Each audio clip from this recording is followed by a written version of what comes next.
करनाल में पहुंचे हैं तो यहाँ पे हमें एक अनोखी चीज़ देखने को मिली है। जैसे सपेरे जात से हैं ये कलबेलिया जोगी, उनके साथ बातचीत करेंगे और जानकारी हासिल करेंगे कि उनका इतिहास कैसा रहा है और वो अब उनका जो जीवन चल रहा है वो कैसे चल रहा है। ये अपनी संस्कृति को जीवित रखे हुए हैं अभी तक हरियाणा की। तो उनसे बात करते हैं। पहले अपना नाम बताइए सर। मेरा जयकरनाथ सपेरा है, मैं गांव मोलड़बंद दिल्ली से हूँ। मेरा पार्टी है जो शादी ब्याहों में और ऐसे जो शादी ब्याहों में कोई कल्चरल प्रोग्राम है, हरियाणा का है, दिल्ली का है, राजस्थान है, उसमें प्रोग्राम करता हूँ। अपने कोई पुरानी परंपरा के बारे में बताइए, जैसे आप कितने सालों से ये काम कर रहे हैं, ये बताइए कुछ। देखो, हमारा ख़ानदानी काम सपेरे का सांप से था। हम सांप से हमारे बड़े बुजुर्ग दिखाते थे, उनसे रोजी रोटी चलती थी। लेकिन जब से हमारा सरकार ने बैन करा है सांपों पे, उससे हमारी रोजी रोटी छिन गई है, जिससे हमारा जीव अस्त व्यस्त हो गया है। हमारे बच्चे भी जो पढ़ लिख के वो नौकरी नहीं मिल पाती, इसलिए हम ये हमारी पार्टी जीवित रखी है कि हमारी एक कला तो जीवित रहे, जिससे हम आगे अपने रोजी रोटी चला सकें। अब इसे गांव में जाते हैं तो हमें सांप की मांग करते हैं, लेकिन हमारे पे सांप गवर्नमेंट ने बैन लगा दिया, इसलिए हमने शादी ब्याह में प्रोग्रामों में अपना बाजा बजाते हैं और रोजगार करते हैं।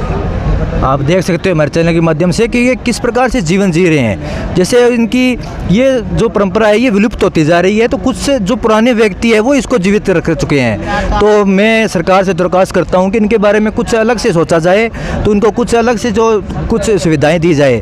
तो आप सरकार से क्या चाहते हैं कि कुछ आपको क्या दिया जाए? हमें सरकार से निवेदन है, जैसे हमारे सांप खोजे तो हमें वन विभाग में लगाए, या हमारी कोई रोजी रोटी के लिए कुछ रोजगार दे। सरकारी प्रोग्राम कभी साल में 6 महीने में एक बार आता है, हमें परमानेंट सरकारी उसमें कल्चरल प्रोग्राम में दिए जाएं, जिससे हमारी रोजी रोटी चल सके। लेकिन हमारे लिए एक तरफ तो हमारे सांपों पे बैन कर दिया, या तो हमारे कोई लाइसेंस दिया जाए जिससे हमारी सांपों से चला के रोजी रोटी करी जाए। हमें कोई ऐसा वन विभाग में, चिड़ियाघर में बहुत ऐसी जगह खुली दुनिया को लोग लगा रखा है, ऐसे हमारे सपेरों को वन विभाग में लगाएं, उनका रोजगार करें। हमारे पढ़े लिखे बच्चे पढ़ते हैं, उनकी कोई सिफारिश नहीं होती है, वो बेरोजगार हो जाते हैं। अब ना तो हमारे पे पैसा है जो नौकरियां लग जाए, इसलिए हमारा जीवन कति बेकार है। सरकार से यही दरख्वास्त जाते हैं कि हमारे बच्चों का लिए अलग से कोई कोटा दिया जाए, उसमें हमें कुछ सुविधा मिले, हमारे बच्चों को कुछ शिक्षा मिले और हमें रोजी रोटी के लिए कुछ रोजगार दे जो हमारा भविष्य ठीक हो। ये आपका ये जो इंस्ट्रूमेंट है, जो यंत्र है, ये इसको क्या बोलते हैं?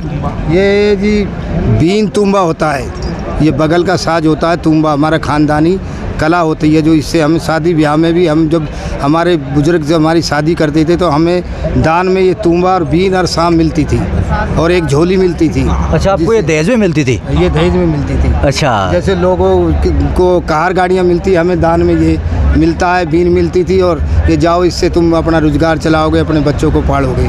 लेकिन गवर्नमेंट ने हमें ऐसा कर दिया, अब साज तो रह गया है और इसके जो जीव थे वो हमारे से छुड़वा दिए।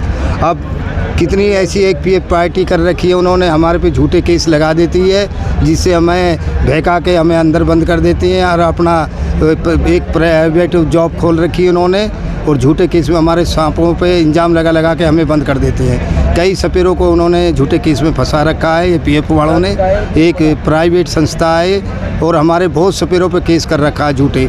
अब हम कोई रोजगार पे कोई प्रोग्राम के बुलाते हैं, उस पे जाते हैं और उसमें हमें जाके झूठे केस में बना के सांपों पे इंजाम जहर का लगा कर हमें बंद कर देते हैं। अच्छा, तो इस यंत्र की बात करें तो ये यंत्र किस चीज़ का बना हुआ है? ये बेल में उगता है जी, ये तो लकड़ी का फिलहाल तो ये एक हमारा साज है जो बेल में उगता है, और इस पे हम ये जो बकरे की खाल है ये चढ़ाते हैं। ये लौकी भी बोलते हैं इसे।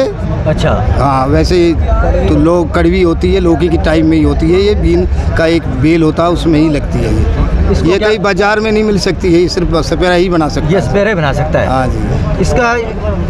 इसको बताएं तो इसको क्या बोलते हैं? ये बीन होती है, ये तुम्बा होता है ये। अच्छा, बीन और ये तुम्बा। हाँ जी। तो अगर ये थोड़ा सा आप बजा के दिखाओगे हमारे दर्शकों को? जरूर बजाते हैं। चलो। सदा बाहर सदा बाहर